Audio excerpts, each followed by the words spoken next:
everyone, and welcome back to Maya's Reviews, a book podcast and blog. And welcome if you're new here. I hope you stick around. Just before I get started, I do have an announcement, a few quick things to talk about, and I do want to apologize that last week there was no episode, and I didn't really explain why. The week before last week, I had some family issues and I was unable to spend as much time as I usually am on my blog and podcast. So I was unable to record an episode, but I was able to get a review out last week. And then last week, I went on vacation, so I wasn't able to record and upload either. But I'm kind of making up, hopefully. Last week I did mean to review the book I'm reviewing today, so I'm just doing that now. Everything's kind of just pushed out a little bit. And I actually have plans through November, which is crazy to me that I have plans through November for the blog and podcast, but here we are. I don't know how to say no and not accept books majority of the time.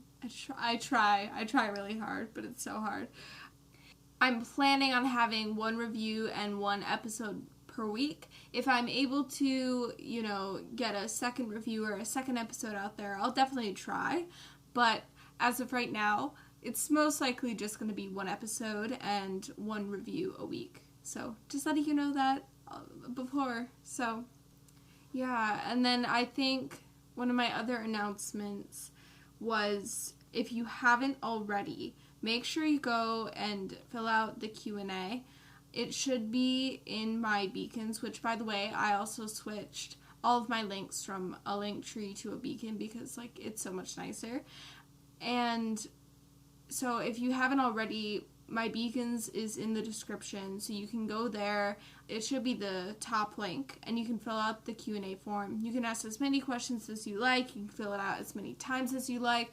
You can have your name featured or not featured, whatever you want. Just, if you want to, ask me questions, and make sure you do that before September 3rd, because that is the date that it will be closing, and I will try and get that episode up the following week. So, I think that's all I have for announcements, actually. And like I said, last week I was planning on reviewing the book I'm reviewing today, and that book is the first novel in the Crowns of Croswald series by D.E. Knight, which is the Crowns of Croswald. And I'll actually be reviewing the sequel hopefully soon. I think maybe next month or the month after. We'll see.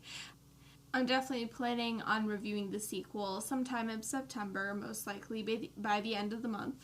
I think that's all I have for updates, and let's get into this review. Oh, also, I'm so dumb. Okay, I just wanted to thank everyone real quick. I hit 600 followers on my blog, and I'm so, so grateful. Thank you so much. I love you all so much, and thank you. Just thank you. I love you so much, and I have no idea what to say. I'm just so happy about it. I never thought I would get this far.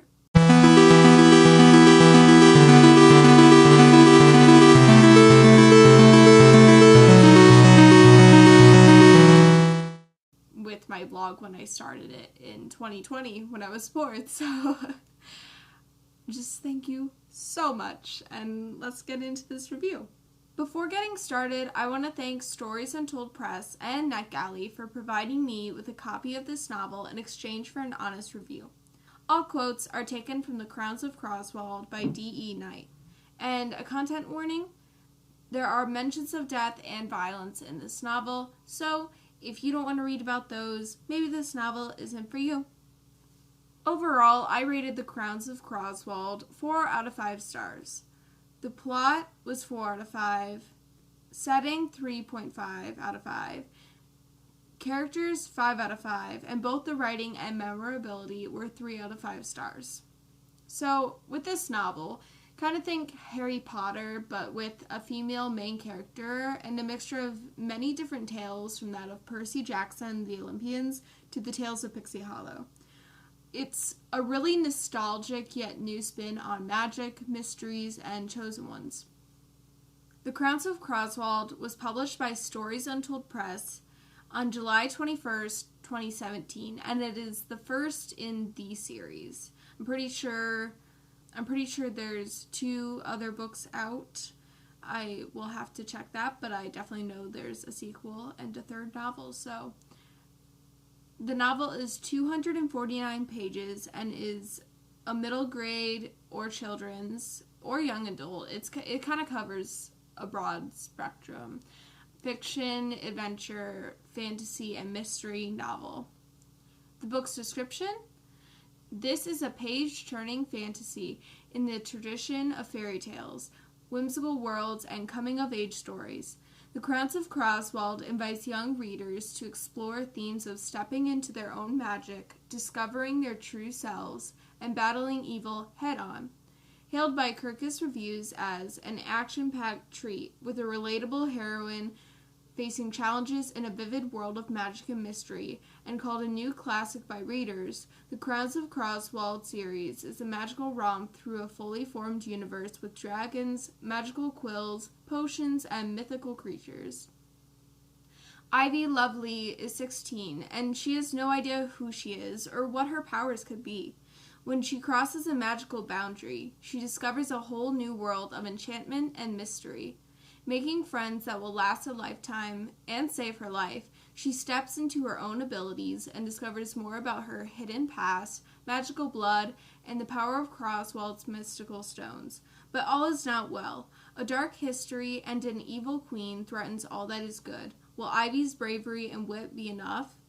Curious and whimsical, both shy and brave, Ivy is a hero that connects with readers of all ages. For those who wish that Narnia, Harry Potter, and Alice in Wonderland could go on forever, Croswald opens a whole new world of magic. Recommended as a read-aloud for families and a first middle-grade fantasy read, The Crowns of Croswald is a 4-part series that will carry readers to a whimsical world that they won't want to leave. So, like the description said, it is a 4-part series. I got it wrong. I thought it was a trilogy. But I'm hoping I will be able to read the rest of the novels. So hopefully I'll be able to review those on here and the blog as well. So The Crowns of Croswald boasts a moderately sized cast of characters, most of which I liked. The main character, Ivy Lovely, is a girl whose life is very less than fortunate. She lives as a scullery maid for Castle Plum and is unable to do what she loves most, which is draw and read. Me too, Ivy. Me too. Ivy dreams of attending the Halls of Ivy, which is a school where royals learn to control the magic stones in their crowns and where squinches practice to receive quills as scriveness. I found Ivy to be a very powerful and unique main character. She goes on missions all the time and, tries to discover the magic and the history and this mysterious person that appears in her dreams. And she even goes as far as to try and save her friend from it's like a forgotten room where once that door is locked, everything in it is forgotten and you're not supposed to remember it. But she does remember, and she remembers her friend. But no one else remembers her friend, whose names I forget. But she does go and try to save her, which I think is really admirable. I cannot say I would do this. I don't think I would at first go into a room where I can be forgotten and literally no one will remember me. But, you do you, Ivy. I'm not brave at all. I'm a complete coward, so I would not be able to do that. But I guess it is technically, her fault that her friend is in there because she does convince her, hey, we gotta go in here. I'm telling you right now, this dude appearing in my dreams who I can't quite remember, the key to him is in there, which maybe she's right, maybe she's not. I have no idea. I have sudden memory loss. You guys just have to read the book to find out. One of my favorite characters was actually Humboldt. I'm hoping I said that right. Which is Ivy's dragon, and actually a mini one, I believe, that Ivy is kind of forced to take with her when she's fired from Castle Plum after being late on this really important date, which I can relate. I always sleep in. And Humble is just adorable and always there for Ivy, and is just one example of the fantastic creatures that the Crowns of Croswald exhibits. If I had to choose a creature from the novel as a pet, I would most definitely choose a dragon. And I think, you know what, let's come up with a name right now. What would I name my dragon? I'm trying to think. What would I name it? I have no idea. Why is coming up with names for, like, dragons so hard? I have to do this every day. Jeez, I have to come up with names for dragons. I have no idea what I would name my dragon. I don't know if I'd own a dragon. In this world, I'd probably be super poor and not be able to afford a dragon, so it doesn't really matter.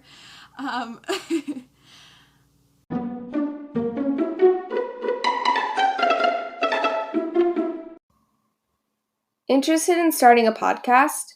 I bet you haven't heard of Anchor, an app and site that makes it super easy to create your own. Not only is it free, but Anchor also allows you to make money from your podcast with no minimum listenership. Anchor distributes your podcast for you to Spotify, Apple Podcasts, and more platforms. Anchor has creation tools that allow you to record and edit your podcast right from your phone and computer. It's everything you need all in one place. Download the free Anchor app or go to anchor.fm to get started. That's ANCHOR.FM to get started today.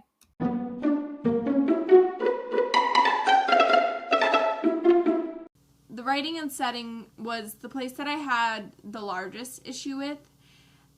So its content is most definitely juvenile or middle grade, but the information in writing is more young adult. And as an older reader, it was kind of difficult for me to keep track of information and storylines at some points. So I can only imagine how frustrating that would be for younger readers. But regardless of that, I did love how D.E. Knight brought their novel to life. It was vibrant and magical and just thrilling. And I also admired how much homage the Crowns of Croswald seems to pay to Harry Potter, because this is essentially Harry Potter with a lot of new twists, but less problematic and honestly better, which I might get hate for that, but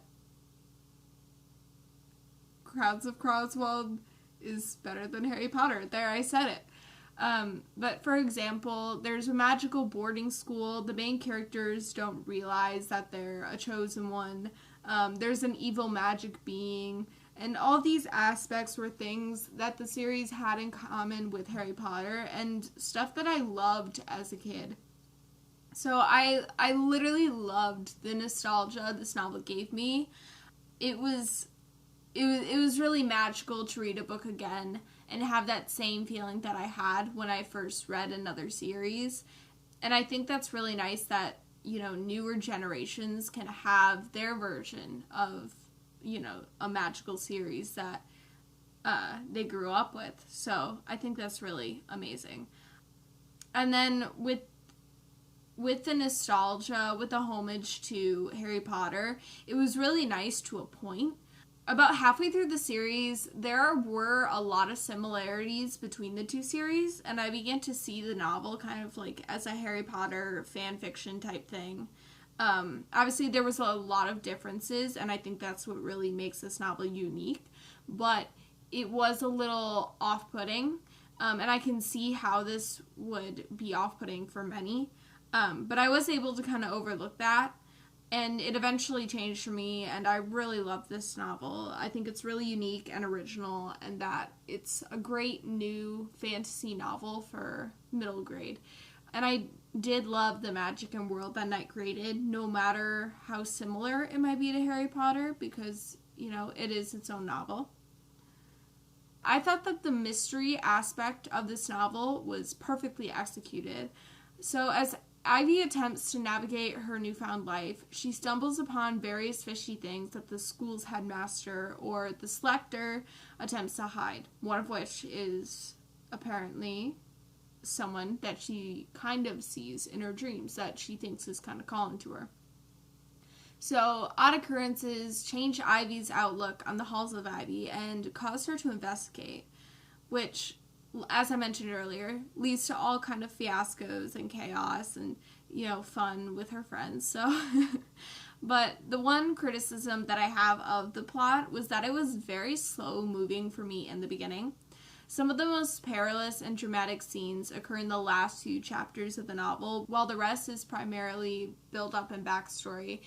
It's just a personal preference of mine, and I know not everyone will agree, but I find that I typically like novels where it's like a steady build-up, and it's the action and mystery and everything is kind of like spread equally over the entire story, which sometimes can be boring. I can see that.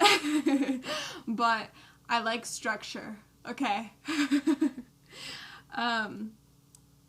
But yeah, The Crowns of Croswald is just a perfect read for tweens who love Harry Potter, Percy Jackson and the Olympians, and Tales of Pixie Hollow. And like the description mentioned, even Alice in Wonderland and Narnia, which I know I have yet to read, and I'm so sorry. I'm disappointed in myself. I really want to read Narnia. I don't know why I haven't yet. I just haven't gotten around to it. I don't know whether it's like I'm above middle grade, you guys, or I don't know, but I really need to read it. I really do, because then I can watch the movies, because I always like to read books before I read the movies, before I watch them. Like, I read The Shining a little bit ago, because I'm always late to the party with popular books.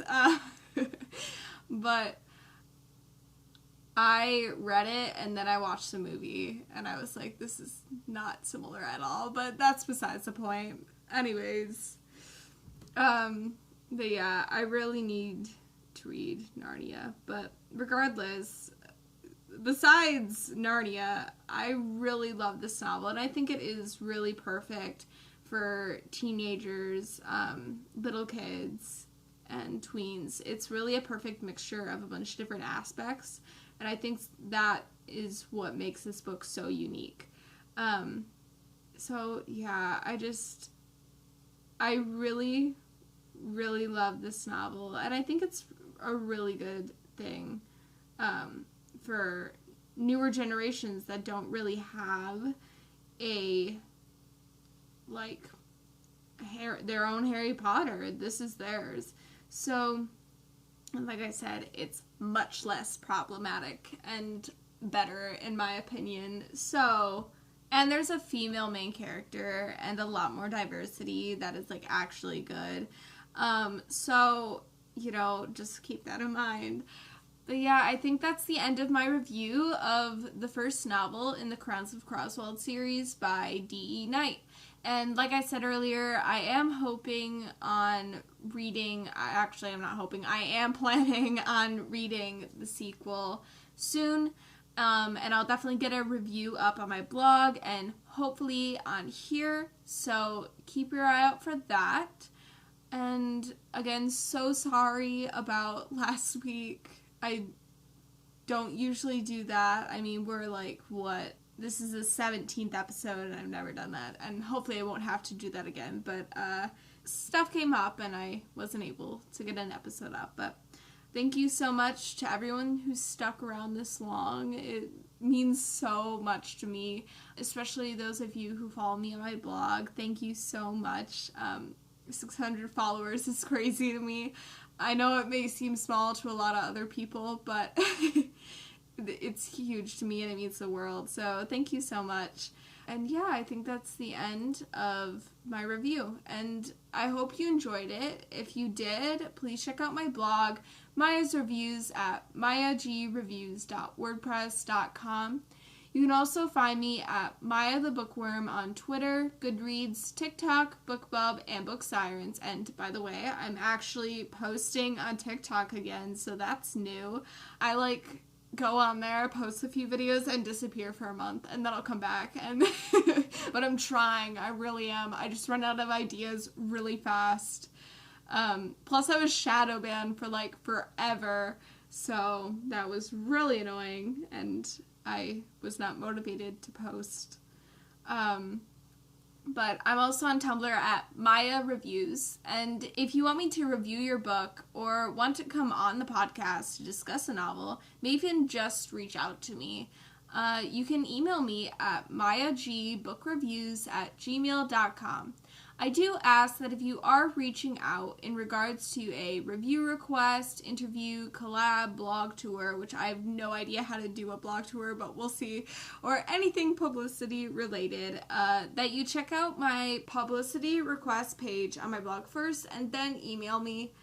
Thank you so much for listening and happy reading, and thank you so much for 600 followers on my blog. I'm so happy. Also, on my Twitter, if we get to 1,000 followers, I may or may not do a giveaway. Let me know what book. You know what? Go under, when this is up, I will share the link on Twitter. So, if you're listening to this, share with me on Twitter in the comments a book that you would be interested in winning in a giveaway, because I would love to do one, but we gotta get to 1,000 followers first, so we'll see. So just happy reading. Thank you so much.